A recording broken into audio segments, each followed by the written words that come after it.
അയ്യപ്പ ഭക്ത സംഗമത്തിൽ സർക്കാരിന് ഗൂഢ ഉദ്ദേശ്യമെന്ന ബി.ജെ.പി. നേതാവ് കുമ്മനം രാജശേഖരൻ. കടിച്ചുകീറി കൊല്ലുന്നതിന് പകരം നക്കി കൊല്ലാമെന്നാണ് CPM കരുതുന്നത്. സമ്മർദ്ദത്തിന്റെ സാന്നിധ്യമായ ശബരിമലയിൽ പണത്തിനനുസരിച്ച് ഭക്തരെ വേർതിരിക്കാനാകില്ല. സെപ്റ്റംബർ 22-ന് നടക്കുന്ന ശബരിമല സംരക്ഷണ സംഗമം യഥാർത്ഥ ഭക്തരുടെ അയ്യപ്പ വിശ്വാസത്തിന്റെ ആത്മസമർപ്പണം ആകുമെന്നും കുമ്മനം രാജശേഖരൻ ജനൻ TV-യോട് പറഞ്ഞു. സെപ്റ്റംബർ 22-ന് പന്തളത്ത് മറ്റൊരു വിശ്വാസ സംരക്ഷണ മഹാസംഗമം നടക്കാൻ പോവുകയാണ്. ഒരുപക്ഷെ ശബരിമല പ്രക്ഷോഭത്തിന് നാൾ വഴികൾക്ക് ശേഷം ഇതാദ്യമായിരിക്കും ഇത്രയും വലിയൊരു വിശ്വാസികളുടെ സംഗമ ഭൂമിയായി പന്തളമൊക്കെ മാറാൻ പോകുന്നു. എന്തായാലും ഇന്ന് CPM സംസ്ഥാന സെക്രട്ടറി നടത്തിയ ചില പരാമർശങ്ങൾ വളരെ വേദനാജനകമാണ് എന്ന് പല സംഘടനകളും ഒക്കെ പറഞ്ഞു കഴിഞ്ഞിരിക്കുന്ന ഒരു സാഹചര്യത്തിൽ കൂടിയാണ്. അദ്ദേഹം പറഞ്ഞത്, ഒന്ന്, ഹിന്ദു സനാതന ധർമ്മം എന്ന് പറയുന്നത് ഇവിടെ പ്രചരിച്ചിരുന്ന ഒന്നല്ല, അത് ബ്രാഹ്മണിക്കൽ സംഭവമാണ് എന്ന രീതിയിലൊക്കെ അദ്ദേഹം പറയുന്നുണ്ടായിരുന്നു. ഒപ്പം തന്നെ ശബരിമലയിൽ യുവതീ പ്രവേശനം അടഞ്ഞ അധ്യായം എന്നല്ല താൻ പറഞ്ഞത്, കഴിഞ്ഞ അധ്യായം എന്നാണ് എന്നുള്ളൊരു സ്റ്റേറ്റ്മെന്റും അദ്ദേഹത്തിന്റെ ഭാഗത്തു നിന്നുണ്ടായി. അതായത് യുവതീ പ്രവേശനം എപ്പോൾ വേണമെങ്കിലും ഞങ്ങൾക്ക് നടത്താം എന്ന രീതിയിലുള്ളൊരു സ്റ്റേറ്റ്മെന്റാണ് CPM സംസ്ഥാന സെക്രട്ടറിയുടെ ഭാഗത്തു നിന്നുണ്ടായത്. ഇപ്പോൾ ഹിന്ദു ഐക്യവേദി മുൻ ജനറൽ സെക്രട്ടറിയും BJP ദേശീയ നിർവാഹക സമിതി അംഗവുമായിട്ടുള്ള കുമ്മനം രാജശേഖരൻ നമുക്കൊപ്പം ചേരുന്നു. രാജേട്ട, CPM സംസ്ഥാന സെക്രട്ടറി നടത്തിയിട്ടുള്ള കോൺട്രാക്ടറി ആയിട്ടുള്ള 3 പരാമർശങ്ങൾ. അദ്ദേഹം ഒന്ന്, സനാതന ധർമ്മത്തെ ആവർത്തിച്ച് അവഹേളിക്കുന്നു, തങ്ങൾ വിശ്വാസികൾക്കൊപ്പമാണെന്ന് പറയുന്നു. അതോടൊപ്പം തന്നെ ശബരിമലയിലെ യുവതീ പ്രവേശനം അടഞ്ഞ അധ്യായമല്ല, കഴിഞ്ഞ അധ്യായം മാത്രമാണ് എന്നൊരു സ്റ്റേറ്റ്മെന്റും അദ്ദേഹത്തിന്റെ ഭാഗത്തു നിന്നുണ്ട്. എങ്ങനെ നോക്കിക്കാണുന്നു? യുവതി പ്രവേശനം അടഞ്ഞ അധ്യായമല്ല, അത് ഇപ്പോഴും തുറന്നു തന്നെയാണ്, കഴിഞ്ഞ അധ്യായമാണ് എന്ന് അദ്ദേഹത്തിന്റെ പുതിയ വ്യാഖ്യാനം തെറ്റുപറ്റിപ്പോയി എന്നുള്ളതിന്റെ തുറന്ന സമ്മതമാണ്.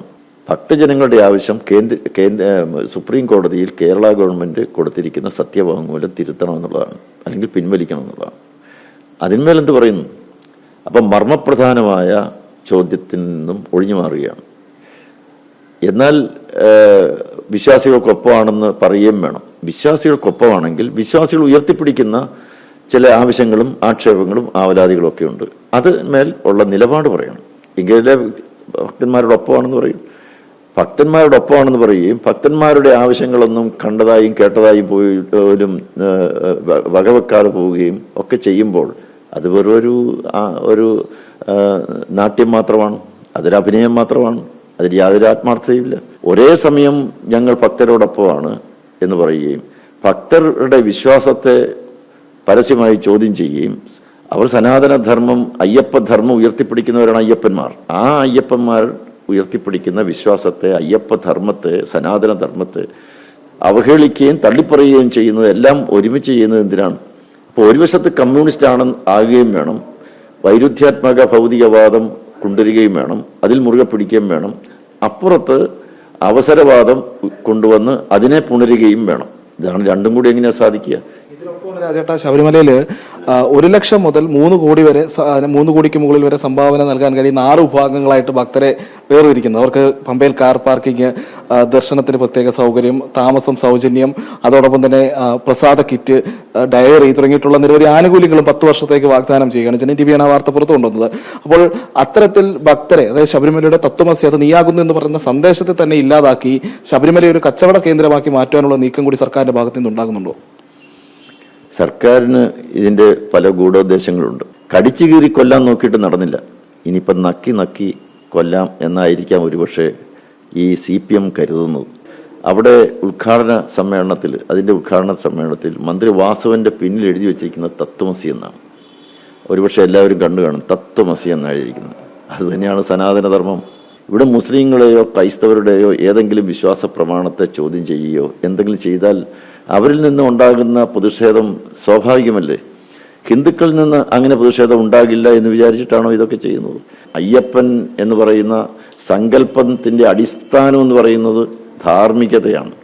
ആ ധാർമ്മികത ഇന്ന് ഇല്ല. അവിടെ വേണ്ടത് പണമാണ്. അതുകൊണ്ടാണ് അയ്യപ്പ സംഗമത്തെ എതിർക്കുന്നത്.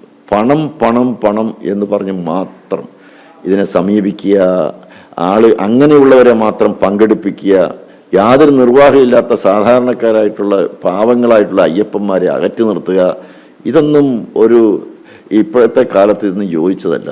സെപ്റ്റംബർ 22 നടക്കുന്ന ഈ വിശ്വാസ സംഗമത്തിൽ എങ്ങനെയായിരിക്കും കേരളം അതിനെ വരവേൽക്കുക? അതായത് ഇപ്പോൾ ഹിന്ദു സംഘടനകൾ ശബരിമല കർമ്മസമിതി പ്രഖ്യാപിച്ചു കഴിഞ്ഞു സെപ്റ്റംബർ 22-ന് ഇത്തരത്തിലൊരു വിശ്വാസി സംഗമം നടത്തുമെന്നുള്ളത്. അതെങ്ങനെയായിരിക്കും കേരളത്തിലെ ജനങ്ങൾ അതിനെ സ്വീകരിക്കുക, അതിൽ അണിചേരുക? കേരളത്തിലുണ്ടായിരിക്കുന്ന പല മുന്നേറ്റങ്ങളും അത് പരിശോധിച്ചാൽ, ചരിത്രം തന്നെ എടുത്ത് പരിശോധിച്ചാൽ, അയ്യപ്പനെ സെൻറ്റർ ചെയ്തുകൊണ്ട് കേന്ദ്രബിന്ദുവായി നിന്നുകൊണ്ടുള്ള വലിയ മുന്നേറ്റങ്ങളാണ് നമുക്ക് കാണാൻ കഴിയുക. 1950 കാലഘട്ടത്തിൽ ശബരിമല ക്ഷേത്രം തീവെപ്പ്, ആ സന്ദർഭത്തിൽ ഇറങ്ങിപ്പുറപ്പെട്ടു ആര്? മന്നം ശങ്കരന്മാർ. അവർ ഹിന്ദു മഹാമണ്ഡലം രൂപീകരിച്ചുകൊണ്ട് രംഗത്ത് വന്നു. അങ്ങനെ ഉജ്ജ്വലങ്ങളായിട്ടുള്ള ഒട്ടേറെ വലിയ പ്രക്ഷോഭം, സമരം, സമ്മേളനങ്ങൾ, പ്രകടനങ്ങൾ ഒക്കെ അന്ന് ദർശിച്ചതാണ് അയ്യപ്പനാണ്. അതിനും ശേഷം നിരവധി സന്ദർഭങ്ങളിൽ ശബരിമലയുമായി ബന്ധപ്പെട്ടുകൊണ്ടുള്ള മുന്നേറ്റങ്ങൾ ഉണ്ടായി. 1983 നിലയ്ക്കൽ എന്ന് പറയുന്ന ഒരു സ്ഥലത്തുണ്ടായ കയ്യേറ്റത്തിനെതിരെയും അയ്യപ്പന്മാർ ഒന്നടങ്കം രംഗത്ത് വന്നു. ഇങ്ങനെ ഏതേത് സന്ദർഭത്തിലാണോ ശബരിമലയുമായി ബന്ധപ്പെട്ടൊരു വിഷയമുണ്ടാകുന്നു, അയ്യപ്പ ധർമ്മത്തിനോ അയ്യപ്പന്മാർക്കോ എന്തെങ്കിലും പോറലേക്കുന്ന, വിശ്വാസത്തിന് എന്തെങ്കിലും ഒരു കോട്ടം തട്ടുന്ന ഒരു വിഷയമുണ്ടായിക്കഴിഞ്ഞാൽ അയ്യപ്പന്മാർ പെട്ടെന്ന് അവർ പ്രതികരിക്കും. അതിനകത്ത് രാഷ്ട്രീയമില്ല, അതിൻ്റെ അകത്ത് ഭാഷ, വേഷം, ആചാരം, ഇതൊന്നും വ്യത്യാസങ്ങളൊന്നുമില്ലാതെ അവരെല്ലാവരും രംഗത്ത് വരും. അതാണിപ്പോൾ കണ്ടുകൊണ്ടിരിക്കുന്നത്. അത് അയ്യപ്പന്മാർ സ്വാഭാവികമായി അയ്യപ്പന്മാർ തന്നെ മുൻകൈയെടുത്ത് നടത്തുന്നതാണ്. സർക്കാർ നടത്തുന്നതല്ല, കോർപ്പറേറ്റ് ശക്തികൾ നടത്തുന്നതല്ല, വൻകിട വ്യവസായികൾ നടത്തുന്നതല്ല. അത് സ്വാഭാവികമായ ഒരു അയ്യപ്പന്മാരുടെ വികാര തള്ളിച്ചയിൽ നിന്ന് ഉരുത്തിരിഞ്ഞു വരുന്ന ഒരു ജനമുന്നേറ്റമാണ്. തന്നെയാണ് അദ്ദേഹം കൃത്യമായി പറഞ്ഞു വെക്കുകയാണ്. പറയുന്നത് നിലയ്ക്കലിന്റെയും ആറന്മുളയുടെയും ഒക്കെ സമരനായകനാണ്. അയ്യപ്പന്മാർ സ്വാഭാവികമായ സർക്കാർ വിശ്വാസികളുടെ വികാരത്തെ വ്രണപ്പെടുത്തുന്ന സാഹചര്യത്തിലേക്ക് പോകുമ്പോൾ അയ്യപ്പനോടുള്ള അവരുടെ വിശ്വാസം, അവരുടെ സ്നേഹം, അവരുടെ ആദരവ്, അതെല്ലാം കൂടി ചേർത്തുകൊണ്ടാണ് ഇത്തരമൊരു വിശ്വാസ സംരക്ഷണ സംഗമത്തിലേക്ക് അയ്യപ്പ ഭക്തർ പോകുന്നത് എന്നുള്ളതാണ് അദ്ദേഹം ചൂണ്ടിക്കാട്ടുന്നത്. അത് കേരളം വലിയ രീതിയിൽ ഏറ്റെടുക്കുമെന്നും അദ്ദേഹം പറയുന്നു. ഒപ്പം തന്നെ ഹിന്ദുമതത്തെ, ഹിന്ദു സംസ്കാരത്തെ തുടർച്ചയായി അധിക്ഷേപിക്കുന്ന CPM സംസ്ഥാന സെക്രട്ടറി അടക്കമുള്ളവർക്കും അദ്ദേഹം കൃത്യമായ മറുപടി പറയുന്നു. ക്യാമറമാൻ അനീഷ് കാട്ടാക്കരയ്ക്കൊപ്പം പ്രജിത് മോഹനൻ, ജനം, തിരുവനന്തപുരം.